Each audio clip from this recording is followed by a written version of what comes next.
So today we're going to be talking about the Sabbath day do's and don'ts. All right. Want everybody take all your rocks and tomatoes and eggs out your purses and pockets, put them in the trash. We're going to have none of that today, amen? All right, so Sabbath day do's and don'ts. Let's jump right in. And by the way, this is part 2, the sequel. Yes. All right, so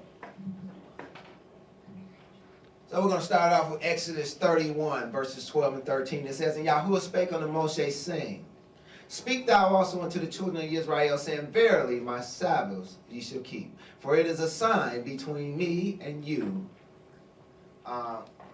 throughout your generations, that ye may know that I am Yahuwah that sanctify you. All right, so hereby we learn that it says that it's a sign. What is a sign? The word sign is oath, number 226. And it speaks to a sign, a signal, a distinguishing mark, proof. And it also says that Yahuwah, that he's given this sign, that Yahuwah is given this sign that ye may know that he sanctifies you. Now, what does it mean to be sanctified? What does this word sanctified mean? It's kadash in the Hebrew, number 6942. It means to be or to make or to observe as clean, to be or keep holy. So what he's telling us is that that the Sabbath is a sign that will cause you to be or make you or cause him to observe you as clean. It also will cause you to be or to remain holy. Amen? All right, so take a look at example of where this word is utilized. It's found in Numbers 14, verses 20 through 23. My first reader, please. And Yahuwah said, I have pardoned according to thy word. But as truly as I live, all the earth shall be filled with the glory of Yahuwah. Because all those men which have seen my glory and my miracles, which I did in Egypt and in the wilderness, and have tempted me now these 10 times, and have not hearkened to my voice, surely they shall not see the land which I swore unto their fathers, neither shall any of them that provoke me see it. Hallelujah. Okay, so we see it says, because all those men which have seen my glory and my miracles, my oath, my signs, my signal, my proof, which I did in Mitzrayim and in the wilderness. It says, surely they shall not see the land. I swear unto their fathers, neither shall any of them that provoke me see it, because I've given them proof of who I was. You can't say that you didn't know that I was Elohim, because I proved that I was Elohim to you. You can't say that you didn't know, because I've given you my signs, I've given you my signals, my distinguishing mark. You are without excuse. You have proof of who I am. And so, let us consider that verse 13 teaches us that the Sabbaths are Yah's and not Moshe's. Did you catch that? It said, speak unto the children of Israel, saying, Verily my Sabbaths. They're not Moses' Sabbaths. Neither do they belong to the Jews. They're not the Jews' Sabbaths or the Yahudim's Sabbath. Nor are they the Israel's Sabbaths, nor are they yours. They are Yah's Sabbaths. And the Sabbaths are meant to be proof that one has joined himself to Yah and that he has sanctified them. Let us consider Exodus 31, verses 13 through 16. My next reader, please.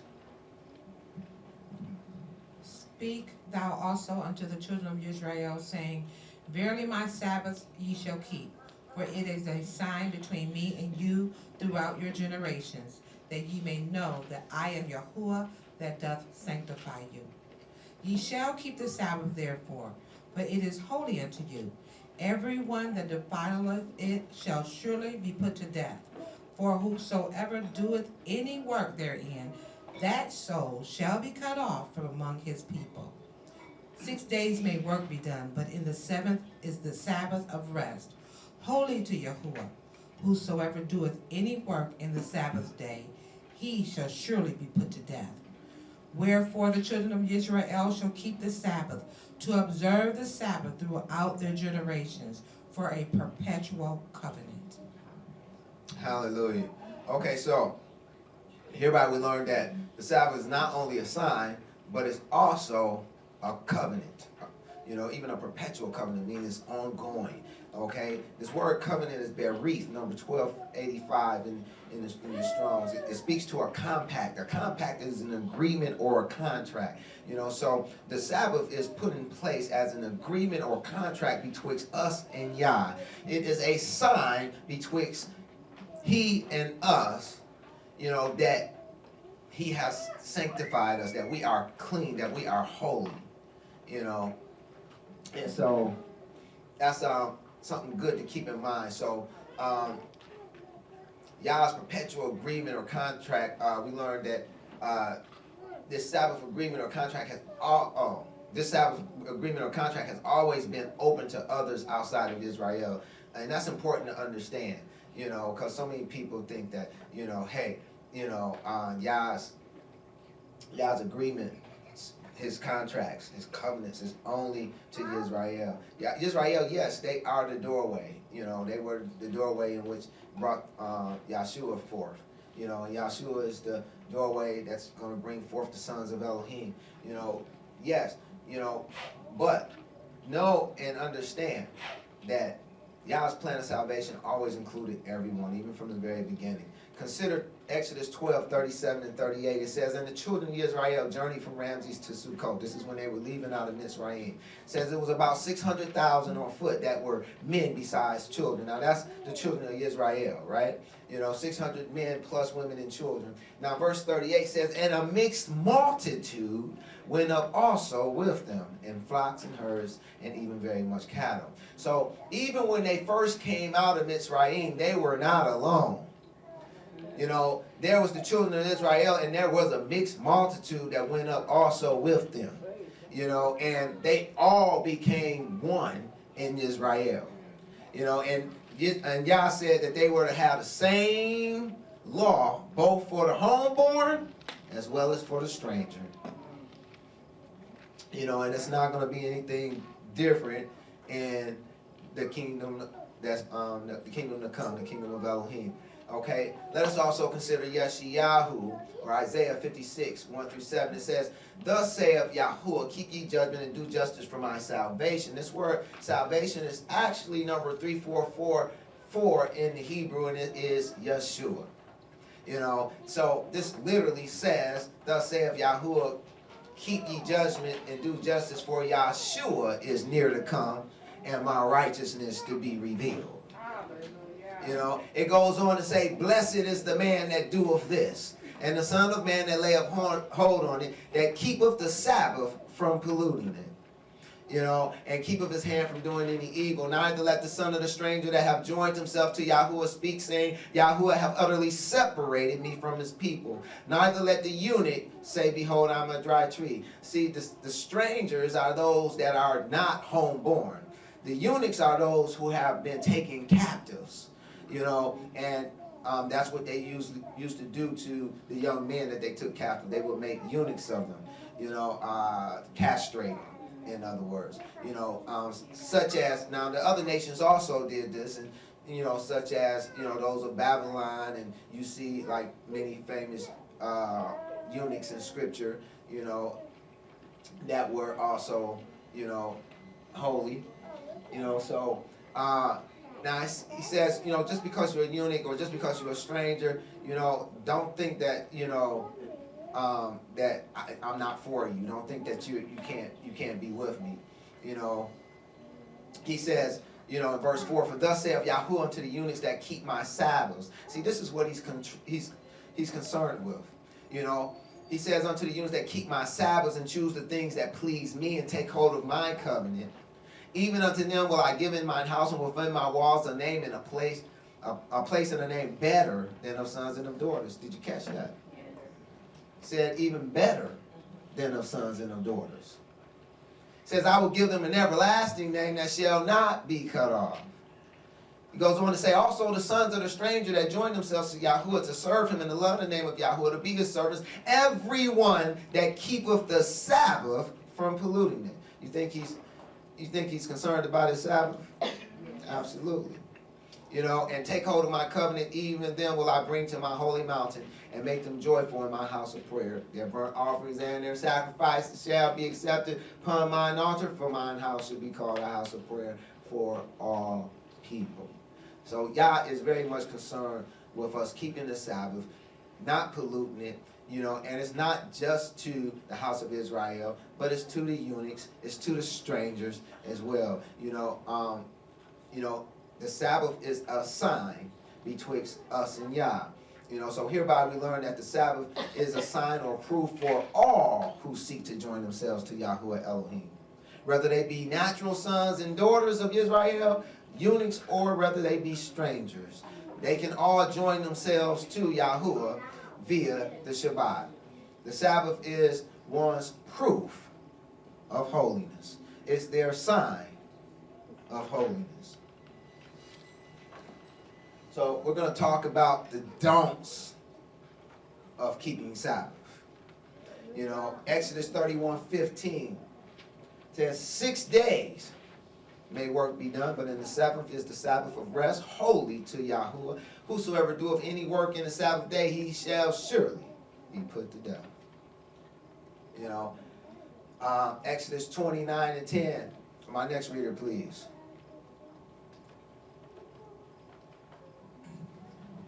"6 days shalt thou labor and do all thy work, but the seventh day is the Sabbath of Yahuwah thy Elohim. In it thou shalt not do any work, thou, nor thy son, nor thy daughter, thy manservant, nor thy maidservant, nor thy cattle, nor thy stranger that is within thy gates." Hallelujah. So, you know, in keeping the Sabbath, you know, what we're not to do is any work. You know, but also, Yah doesn't not only want us not to do no work, he don't want us to have our children do any work either. You know, well, I can't do nothing, so I'm going to have the kids do it. No. You know, well, the kids can't do it, so I'm going to have my servant do it, my manservant. No, that's not going to work either. Well, what about my maidservant? No. See, and I've seen a lot of people try to get out of doing the Sabbath like that. It was like, okay, well, I can't do it. I'm going to send so-and-so to go buy it for me. They're a heathen anyway. You know, no, that does not work. You know, Yah don't want that either. You know, you can't send someone else to do it either. You know, not even the cattle or the stranger that is within thy gates. You know, no, just can't do it. You know, so, you know, let's see what happens to someone who challenged, you know, Yah's authority on this matter. You know, let me have my next reader read Numbers 15:32 through 36, please. "And while the children of Israel were in the wilderness, they found a man that gathered sticks upon the Sabbath day. And they found him gathering sticks, brought him unto Moses and Aaron, and unto all the congregation. And they put him in ward, because it was not declared what should be done to him. And Yahuwah said unto Moses, The man shall be surely put to death. All the congregation shall stone him with stones without the camp.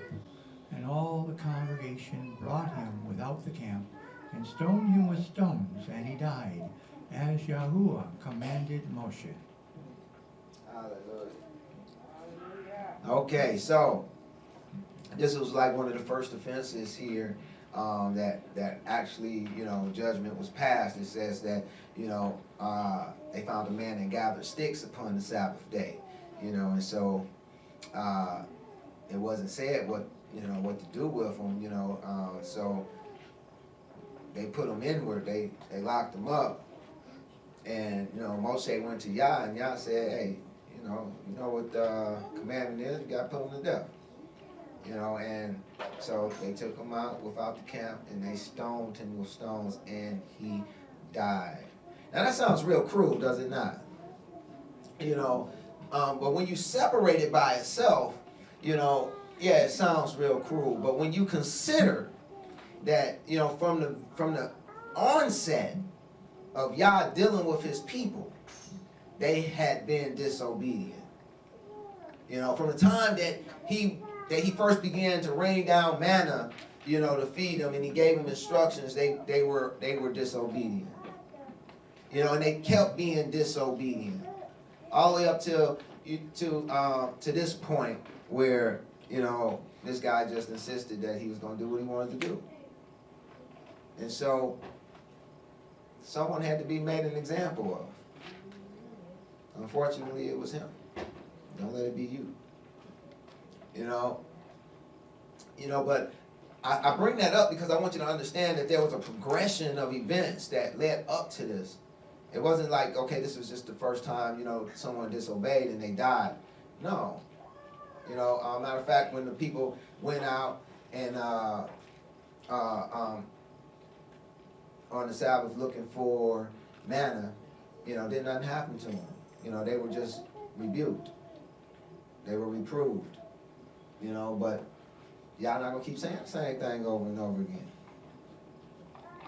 You know, our Heavenly Father is just like, you know, at least my earthly father, he wasn't going to say nothing too many times either, you know, before reached out and laid hands on somebody, you know. You know, so this is what happened. All right, so let us go to Exodus 35, 1 through 3. It says, and Moshe gathered, and all the congregation of the children of Israel together, and said unto them, these are the words which Yahuwah had commanded that ye should do them. 6 days shall work be done, but on the seventh day there shall be to you an holy day, a Sabbath of rest to Yahuwah. Whosoever doeth work therein shall be put to death. Ye shall kindle no fire throughout your habitations upon the Sabbath day. So we see that, you know, it wasn't supposed to be carrying no sticks, you know, and now here it's telling us not supposed to kindle no fire. Now today's priest and or Yahudim, the Jews, whatever you choose to call them, teach that this means that one cannot cook or light a fire on Shabbat without breaking Torah. They go on to say that one also can't turn on lights or utilize appliances which light up or produce fire or light up in any type of way. So in other words, if your stove has a digital display, you can't use it. You know, and if your refrigerator have a digital display, you know, you have to disengage it or you can't use it on the Shabbat. You know, thus they encourage one to unscrew the bulb or somehow disconnect the fridge light before the Sabbath, you know, and turn on any lights in the house that you may use before the Sabbath, you know, etc. And they go on with things like that, you know, as precautions for you not to break Sabbath. In fact, they have 39 categories of forbidden Sabbath activities. They call them Malakot or Malakot. You know, and, you know, each one of these categories has a slew of different things within the category, such as these, that, you know, you can't do. You know, so according to them, you know, this is, you know, what it means not to kindle no fire. It doesn't just speak to cooking, but speaks to, you know, appliances, anything that causes electricity, which is a form of fire, to go forth. Okay? Now, let's consider also Nehemiah. You know, Nehemiah, he showed us some don'ts as well. And Nehemiah 13, 15 through 21, my next reader, please. In those days saw I in Judah some treading wine presses on the Sabbath, and bringing in sheaves, and lading donkeys, also wine, grapes, and figs, and all manner of burdens, which they brought into Jerusalem on the Sabbath day. And I testified against them in the day wherein they sold victuals. There dwelt men in Tyre also therein, which brought fish and all manner of ware, and sold on the Sabbath unto the children of Judah in Jerusalem. Then I contended with the nobles of Judah, and said unto them, what evil thing is this that ye do and profane the Sabbath day? Did not your fathers thus? And did not our Elohim bring all this evil upon us and upon the city? Yet you bring more wrath upon Israel by profaning the Sabbath. And it came to pass that when the gates of Jerusalem began to be dark before the Sabbath, I commanded the gates to be shut, and charged they should not be opened till after the Sabbath. And some of my servants set I at the gates, that there should be no burden brought in on the Sabbath day. So the merchants and the sellers of all kind of ware lodged without the Jerusalem once or twice. And I testified against them and said unto them, Why lodge ye about the wall? If ye do so again, I will lay hands on you. From that time forth, they came no more upon the Sabbath. Hallelujah. Okay, so Nehemiah was in rule during the time, and and in those days he says he saw Yahuwah treading the wine presses on the Sabbath and bringing in sheaves, that is harvesting the grain, and lading the mules, and also wine and grapes and figs and all manners of burdens. And he seen them selling on the Sabbath, and he gathered them together, and he contended with the nobles and said, What evil thing is this that ye do and profane the Sabbath? Yet ye bring more wrath upon Israel by profaning the Sabbath. Once you have committed yourself to Yah and you profane the Sabbath, you have to understand, that you run the risk of bringing wrath upon you from Yah. And because, don't think just because that, we don't have that tight-knit community that they had during the time when the guy was caught carrying sticks, and no one sees you,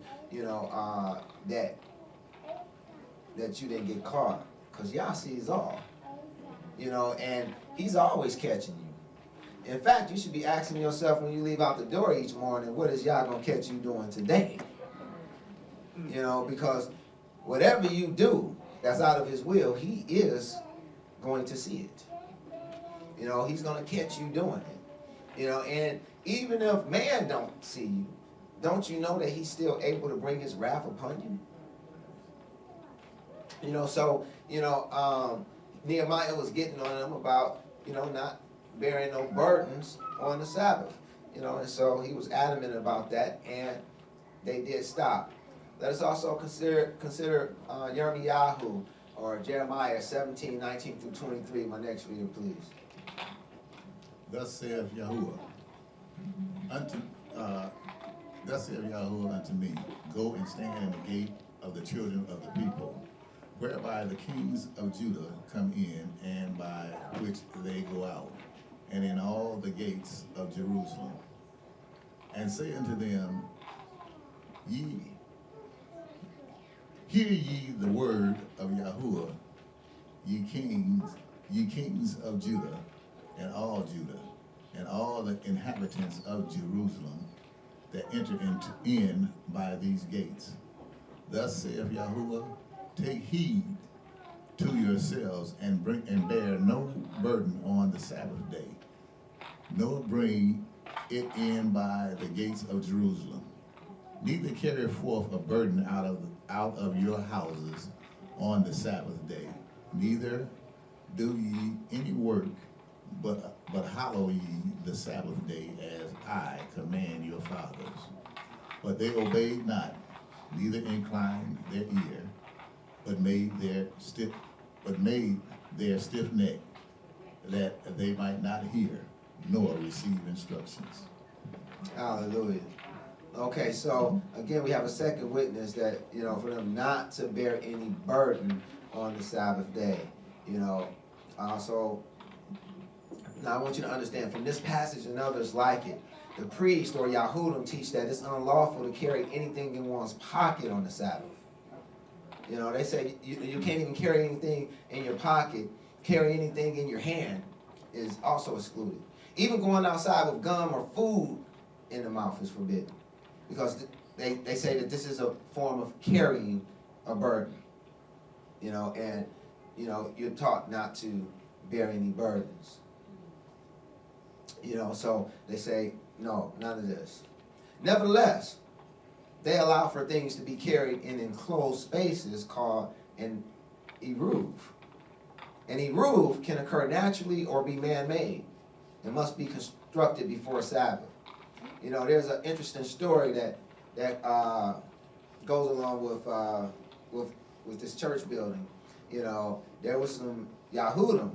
There's some Yahudim in the area, and they wanted to erect an eruv.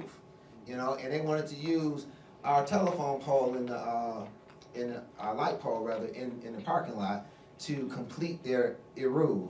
You know, and so that they can do whatever they wanted to do within their eruv and didn't have to keep Torah.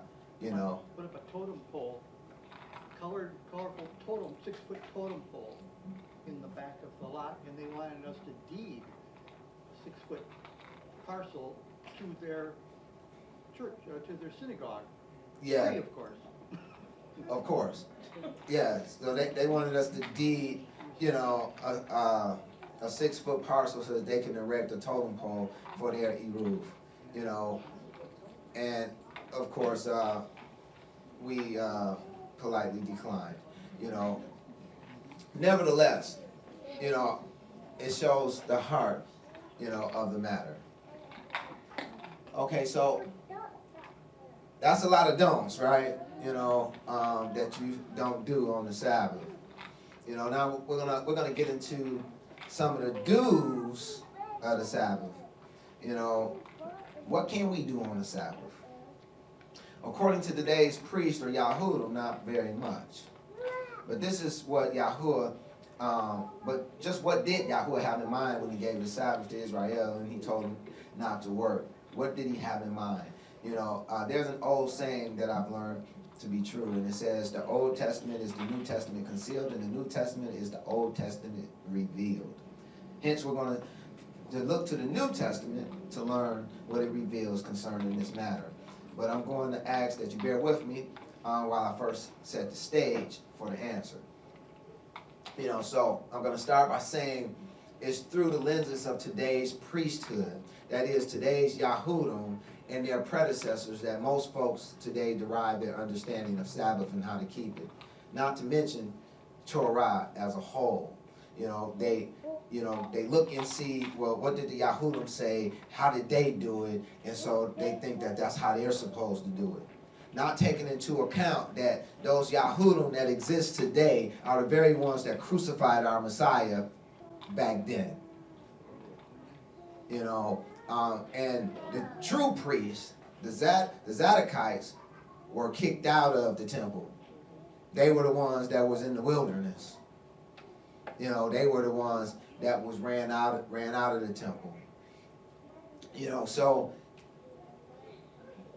nevertheless, you know, this is what how a lot of folks perceive and understand Torah as well as how to keep Shabbat, is through these lenses. But is this the will of Yahuwah Elohim, and is this what Yahushua taught? You know, so, you know, let's take a look at Scripture so that we can see. It says, then spake Yahushua to the multitude and to his disciples, saying, the scribes and the Pharisees sit in Moses' seat. All, therefore, whatsoever they bid you observe, that observe and do, but do ye not after their works. For they say and do not. For they bind heavy burdens and grievous to be borne and lay them on men's shoulders, but they themselves will not move them with one of their fingers. You know, they did sit in Moses' seat. What Moses' seat was is when they used to read the word. You know, they used to read the word of Moses from Moses' seat. And so this is what Yeshua is saying, whatever they bid you observe. You know, but he says, do not ye after their works. You know, their works was their understanding of what Moses said. You know, so yes, Moses said that Yah said to keep the Sabbath. You know, but their idea of not coming out of the house with food in your mouth, you know, lest you break the commandment of bearing a burden, you know, is not what Yah taught. That's what men taught. You know, or, you know, not to do this, that, or the other on the Sabbath. Much of that, is not what Yah taught. It's actually what man taught. And so these were a part of those heavy burdens that was grievous to be borne, in which they laid on men's shoulders. Let us consider, if we jump down to verses 13 through 15 of Matthew 23, it says, "But woe unto you, scribes and Pharisees, hypocrites! For ye shut up the kingdom of heaven against men. For ye neither go in yourselves, neither suffer ye them that are entering to go in. Woe unto you, scribes and Pharisees, hypocrites! For ye devour widows' houses, and for a pretense make long prayer. Therefore ye shall receive the greater damnation. Woe unto you, scribes and Pharisees, hypocrites! For ye compass sea and land to make one proselyte, and when he is made, ye make him twofold more the child of hell than yourselves." This is in accordance to how much most people understand Torah and the Shabbat is through these same hypocrites, these same scribes and Pharisees that he was speaking to. Luke 11:46 through 52. He goes on, it says, "Woe unto you also, ye lawyers, for ye lade men with burdens grievous to be borne, and ye yourselves touch not the burdens with one of your fingers. Woe unto you, for ye build the sepulchres of the prophets, and your fathers killed them. Truly, ye bear witness that ye allow the deeds of your fathers, for they indeed killed them, and ye build their sepulchres. Therefore also said the wisdom of Elohim, I will send them prophets and apostles, and some of them they will slay and persecute," which they did. "That the blood of all the prophets, which was shed from the foundation of the world, may be required of this generation. For from the blood of Abel unto the blood of Zacharias, which perished between the altar and the temple, verily I say unto you, it shall be required of this generation. Woe unto you, lawyers, for ye have taken away the key of knowledge. Ye have entered not in yourselves, and them that were entering in ye hindered." It's imperative that we comprehend that Torah is the key of knowledge.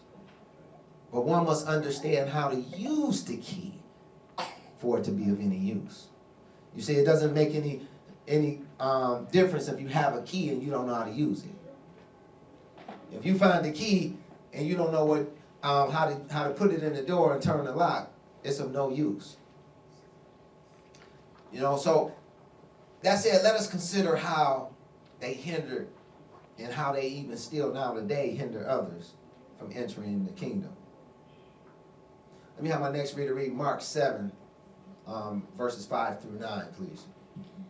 Mark 7, 5 through 9. Then the Pharisees and scribes asked him, "Why walk not thy disciples according to the tradition of the elders, but eat bread with unwashen hands?" He answered and said unto them, "Well hath Esaias prophesied of you hypocrites, as it is written, This people honoreth me with their lips, but their heart is far from me. Howbeit in vain do they worship me, teaching for doctrines the commandments of men.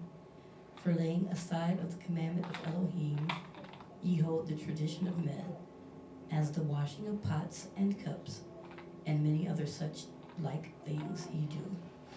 And he said unto them, "Full well ye reject the commandment of Elohim, that ye may keep your own tradition." Hallelujah. Okay, so, I pray that you can now see that the way the Yahudim hindered Israel from entering the kingdom, then as well as now, is through their errant understanding of Torah. It's through their errant understanding of Torah that they hindered the people from entering into the kingdom. The difference between today's Israel and Israel of old is that they no longer have the authority to compel compliance to their errant doctrines. They don't have the authority to drag you to the edge of town and stone you because you don't do what they say. See, but it needs to be understood that during that time that they absolutely had that authority. During that time that if you didn't adhere, to what they said, eventually they would do something to you. You know, so, you know, that's something to really consider, you know, when you look at this thing. Now, I want to also bring to your attention that there's only about 5 things in all of the Brit Kadashah that our Messiah Yahushua told us to beware of. But most of them, if not all of them, are centered about the scribes, the Pharisees, and the Sadducees of his day, who were the predecessors of today's Yahuwah. You know, that's saying a lot in and of itself.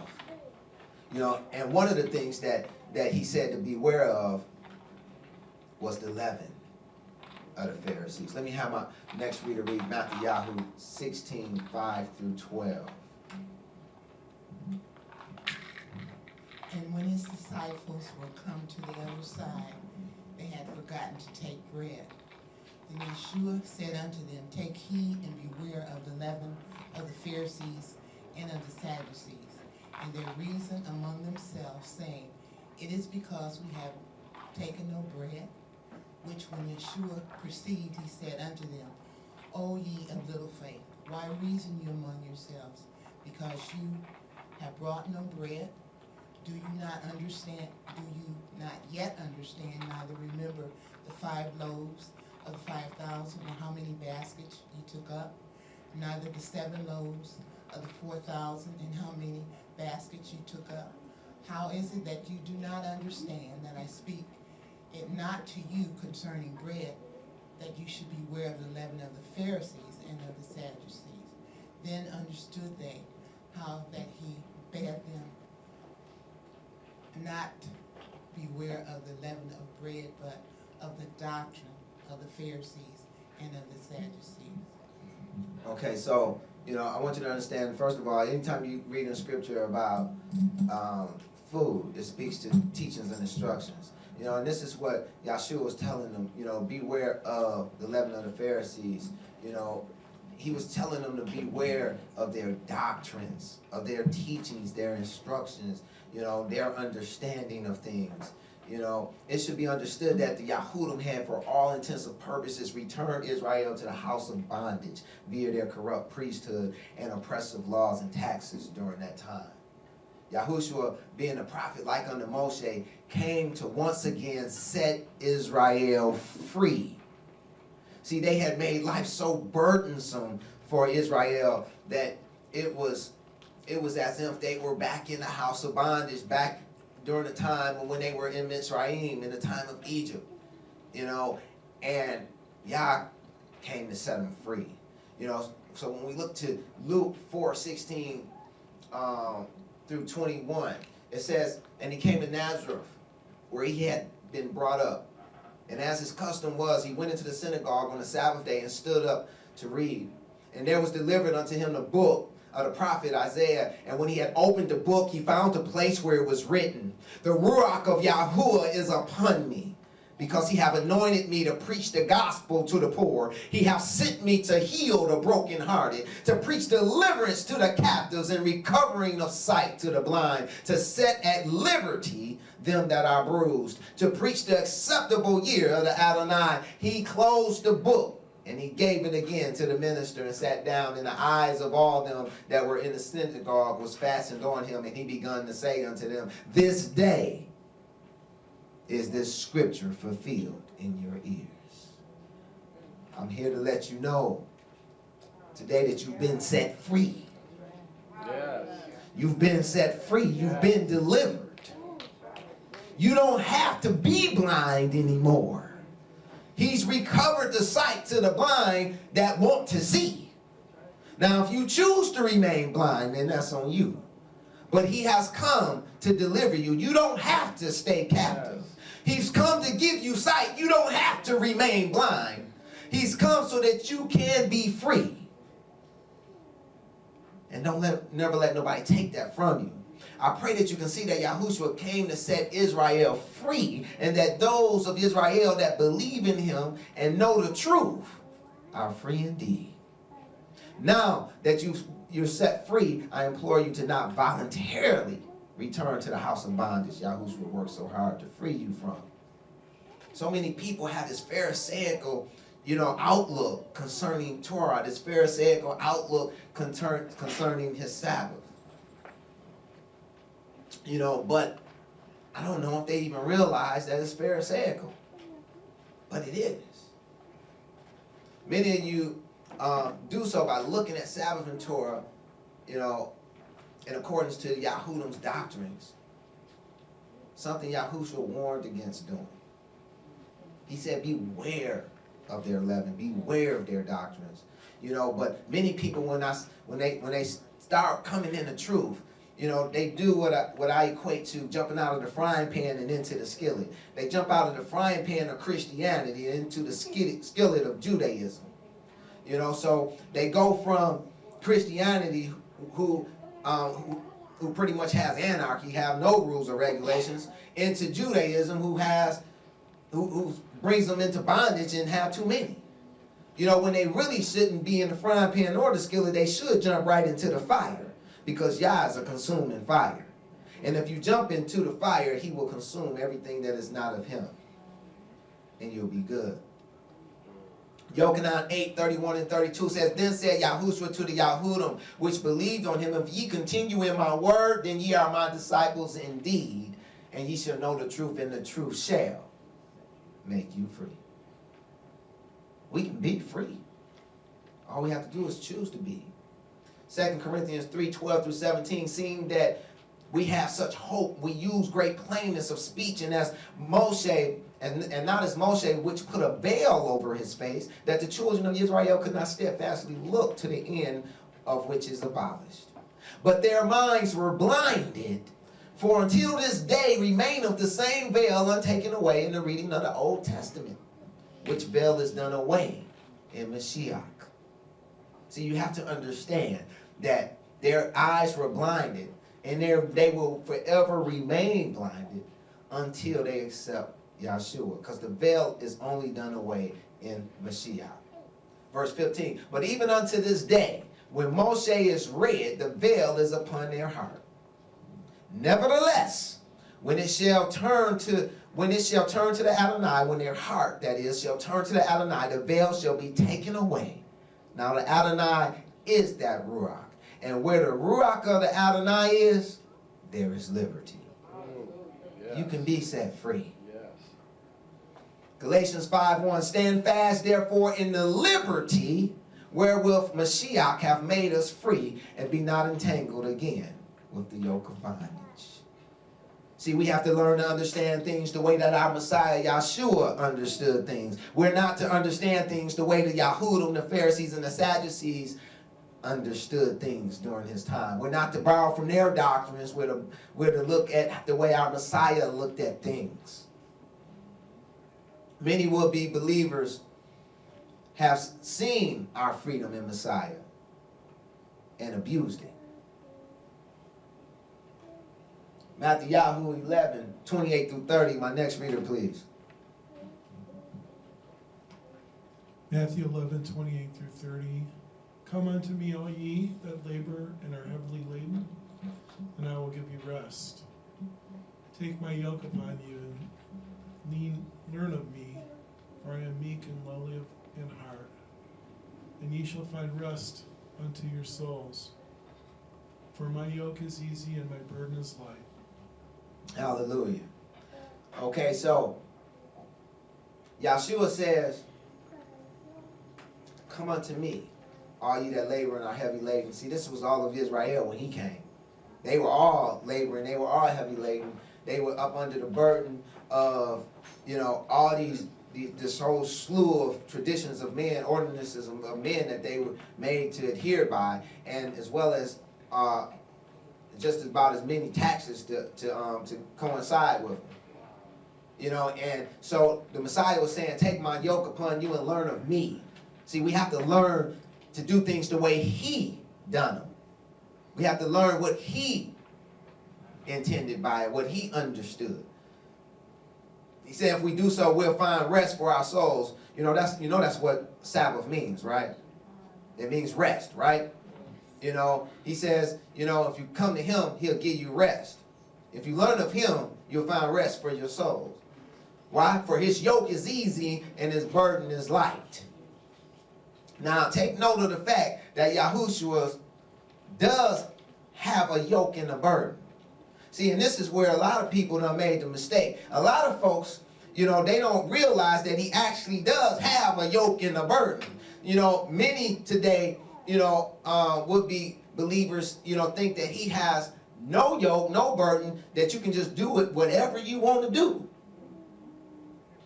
That is not so. That is not so. There is a yoke, there is a burden, there are rules, there are regulations, there are parameters. It is not anarchy. You can't just do whatever you want to do. Consider Galatians 5:12 through 18 that speaks to this matter. It says, I would they were even cut off which trouble you. Hallelujah. I feel the same way.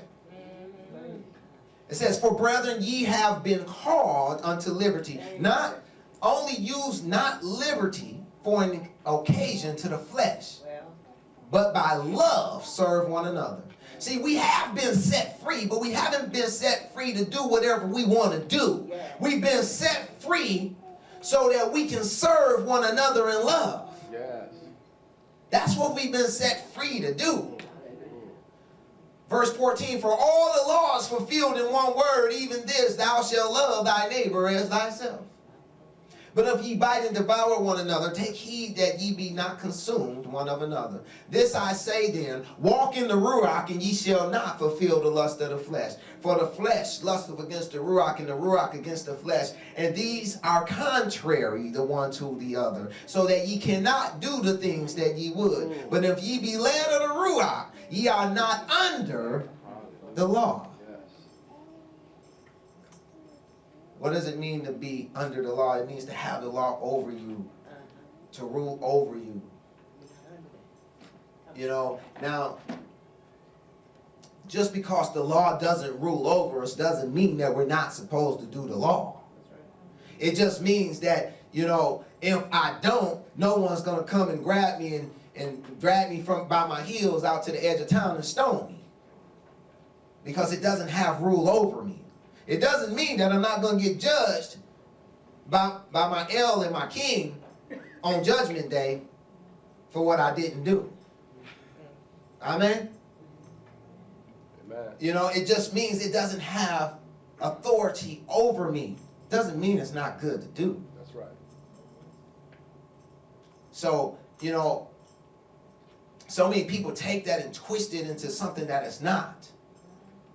It has nothing to do with not doing the law. It just simply speaks to the authority that it had over the people, because they were literally taking these people and beating them and killing them because they wasn't doing what they were saying, because they didn't acquiesce to their understanding of what Torah said. So you need to understand that. Let us consider Yochanan 5:6-12. It says, when Yahushua saw him lie and knew that he had been now a long time in that case, he said unto him, wilt thou be made whole? The impotent man answered him, Sir, I have no man when the water is troubled to put me in the pool, but while I am coming, another steppeth down before me. Yahushua saith unto him, Rise, take up thy bed, and walk. And immediately the man was made whole, and took up his bed and walked, and on the same day was the Sabbath. The Yahudim therefore said unto him that was cured, It is the Sabbath day, it is not lawful for thee to carry thy bed. He answered, He that made me whole, the same said unto me, Take up thy bed and walk. Then asked they him, What man is this which said unto thee, Take up thy bed and walk? Don't you know that this was against Torah? Don't you know that this was against their law? He was not supposed to be carrying that bed. Yet Yahushua told him to carry it. Remember Yirmiyahu 17:21, thus saith Yahuwah, take heed to yourselves and bear no burden on the Sabbath day.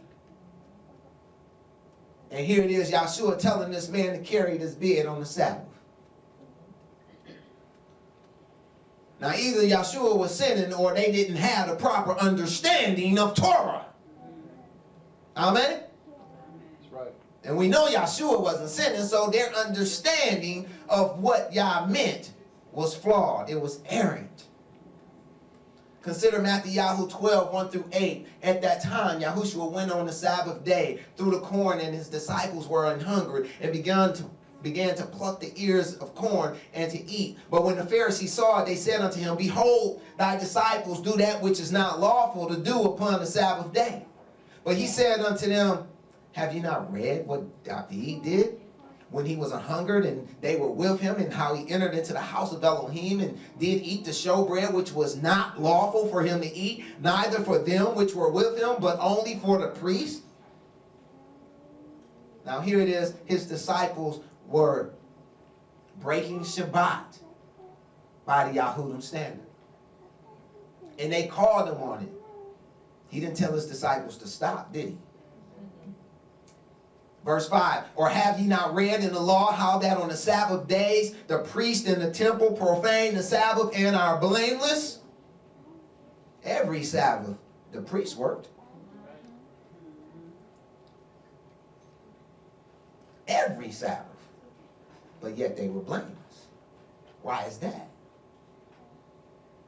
Even because they were serving. Verse 6, But I say unto you, that in this place is one greater than the temple. But if ye had known what this meaneth, I will have mercy and not sacrifice, ye would not have condemned the guiltless. For the Son of Man is Adonai even of the Sabbath day. Take note, Yeshua said they were guiltless. Who's the judge? Yeshua is going to be the one judging us, right? So if he says that they were guiltless, then guess what? They were guiltless. So either they was Yeshua was right or the Yahudim was right. And we know Yeshua was right. So their understanding of how to keep the Sabbath was flawed. Their understanding of things was errant. Also consider Matthew 23 and 24, which bears witness to what Yeshua told them. It says, Woe unto you, scribes and Pharisees, hypocrites, for ye pay tithe of mint and anise and cumin, and have omitted the weightier matters of the law. Don't you know that the law has weightier matters and lesser matters? The weightier matters are judgment, mercy, and faith. These ought ye have done, and not to leave the other undone. Ye blind guides, which strain at a gnat and swallow a camel. See, one of the weightier matters is mercy. Mercy. This is why Yeshua said in chapter 12, verse 7, I will have mercy and not sacrifice. This is one of the weightier matters. But people just throw it out the window. You know, I got it. I really need to do this. I know it's Sabbath, but I really need to do this. You know, otherwise, you know, someone's going to get hurt. Let them get hurt. You be obedient. Come on now. Where's the mercy? Where's the grace? Mark 3, 1 through 5, and he entered again into the synagogue, and there was a man there which had a withered hand, and they watched him, whether he would heal him on the Sabbath day, and that they might accuse him. And he saith unto the man which had the withered hand, Stand forth. And he said unto them, Is it lawful to do good on the Sabbath days, or to do evil? To save life, or to kill? But they held their peace. And when he had looked round about on them with anger, being grieved for the hardness of their hearts, he saith unto the man, Stretch forth thine hand. And he stretcheth it out, and his hand was restored whole as the other. It is lawful to do good on the Sabbath.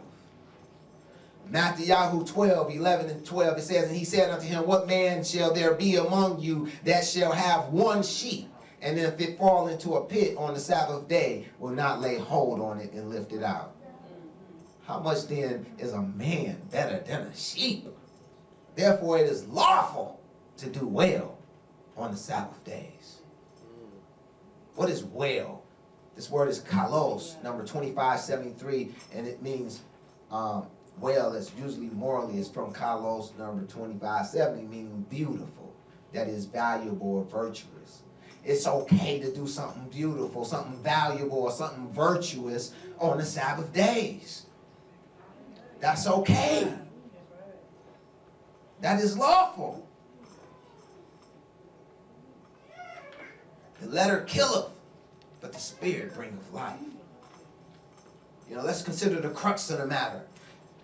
Yeshayahu 58 speaks to the crux of the matter. Verses 11 through 14, it says, and Yahuwah shall guide thee continually and satisfy thy soul in drought and make fat thy bones, and that thou shalt be like a watered garden and like a spring of water whose waters fail not. And they that shall be of thee shall build the old waste places. Thou shalt raise up the foundations of many generations. Thou shalt be called the repairer of the breach, the restorer of paths to dwell in. That's what I'm trying to be. I don't know about nobody else. But I'm trying to be a repairer of the breach. All right. I'm trying to restore the paths that we supposed to dwell in. Verse 13, if thou turn away thy foot from the Sabbath, from doing thy pleasure on my holy day, and call the Sabbath a delight, the holy of Yahuwah, honorable, and shall honor him, not doing thine own ways, nor finding thine own pleasure, nor speaking thine own words, then shalt thou delight thyself in Yahuwah. And I will cause thee to ride upon the high places of the earth, and feed thee with the heritage of Yaakov, thy father, for the mouth of Yahuwah have spoken it. Yes. Yes. You know, this is the crux of the matter. Yah doesn't want us doing our own pleasure on his holy day. If it's about you, don't do it. You're profaning the Sabbath. You know, he wants you to call the Sabbath a delight. He don't want you doing your own ways or finding your own pleasure or speaking your own words. Stop talking about what you want to do. Stop talking about these things on his Shabbat. You know, it's not about you. The Shabbat is all about him. So on his day, talk about him. On your days, talk about what you want to talk about. Yes. On his days, do him. On your days, do you. That said, let us now turn our attention to a particular issue that I hear many are concerned with here at BYA, and that's cooking on the Sabbath. Is it lawful or unlawful?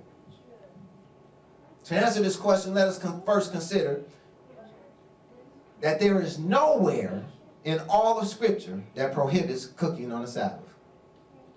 And that this view is based upon the very doctrine of the scribes and Pharisees and Sadducees that our Messiah Yahushua warned us of when he said, beware of the leaven of the Pharisees. This is just some more leaven that creeped in and puffed folks up.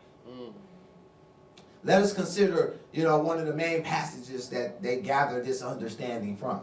It's found in Exodus chapter 16. It's verses 19 through 23. It says, and Moshe said, let no man leave of it till the morning. Notwithstanding, it's talking about the manna, when the manna first began to come down. Verse 20. Notwithstanding, they hearkened not unto Moshe, but some of them left of it until the morning, and they bred worms and stank. And Moshe was wroth with them, and they gathered it every morning, every man according to his eating, and when the sun waxed hot, it melted. Take note, he told them don't leave it until the morning, but they kept it anyway, and it bred worms and stank. That's why Moses was upset with them. Nobody died, though. He didn't drop, grab all of them and take them out to the edge of the camp and stone them to death, did he? No, he let that pass. That's mercy. They didn't deserve it. But that's what mercy is, unmerited favor. Now, verse 22, it says, and it came to pass that on the 6th day, they gathered twice as much bread, 2 omers for one man. And all the rulers of the congregation came and told Moshe, and he said unto them, this is that which Yahuwah hath said. Tomorrow is the rest of the holy Sabbath unto Yahuwah. Bake that which ye will bake today, and sieve that which ye will sieve, and that which remaineth overlay up for you to be kept until the morning. And they laid it up till the morning as Moshe bade, and it did not stink, neither was there any worm therein. Why? Because they were in obedience. Now the Yahudim and many others take this to mean that we're to cook everything the day prior to Sabbath.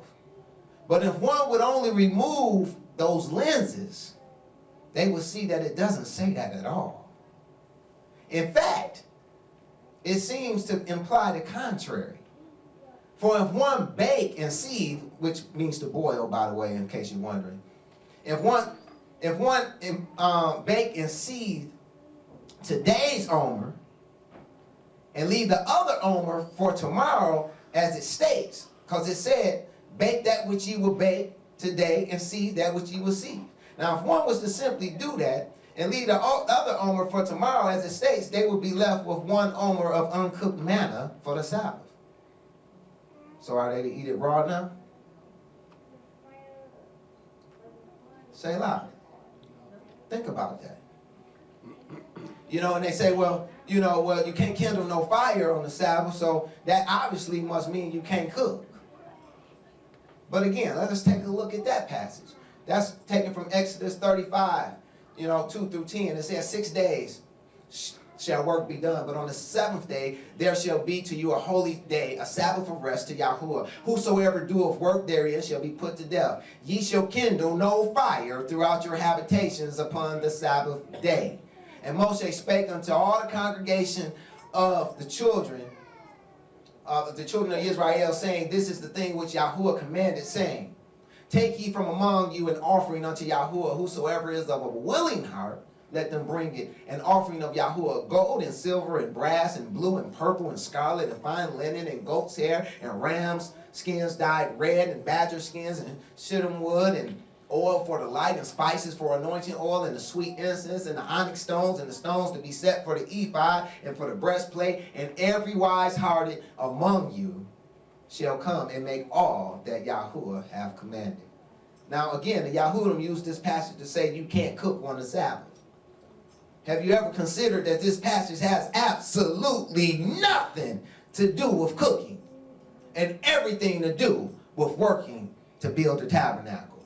The whole chapter 35 is about the tabernacle and about building the tabernacle. He was telling them not to kindle any fire while they're building the tabernacle, even on the Sabbath, even though they were doing a holy work unto Yah, they still was not to break his Shabbat.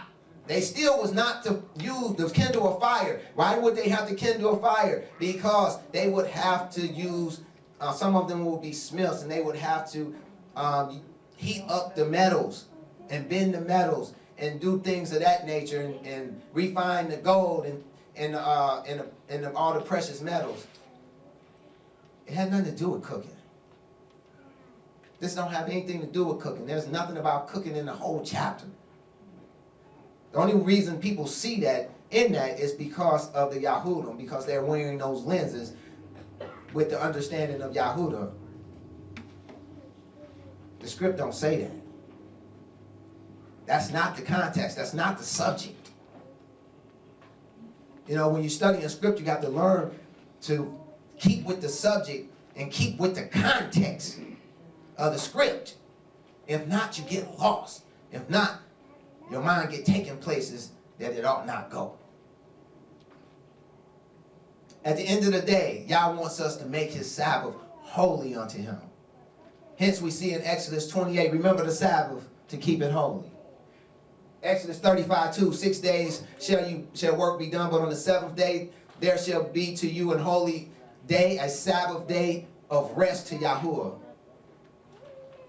Whosoever doeth work therein shall be put to death. Deuteronomy 5:12, keep the Sabbath day to sanctify it, as Yahuwah thy Elohim have commanded thee. Leviticus 23:3, 6 days shall work be done, but the 7th day is the Sabbath of rest and holy convocation. The Sabbath is a holy convocation. It's a holy day of assembly.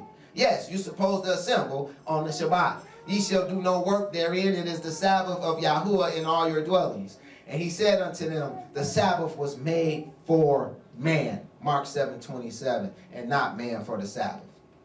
We must understand that the Sabbath was made for man, to make him clean and holy before Yah. See, but you have to understand this. It can only make us holy when we make it holy. It can only sanctify us when we sanctify it. That is, when we fully dedicate it to the works of Yah. When we only do Yah on that day, it also cleanses us. It also makes us holy. It also sets us apart. You know, when Yah looks down on his Shabbat, he shouldn't see nothing but light emitting from his people. He shouldn't see nothing but all his people concentrating on him in some type of way.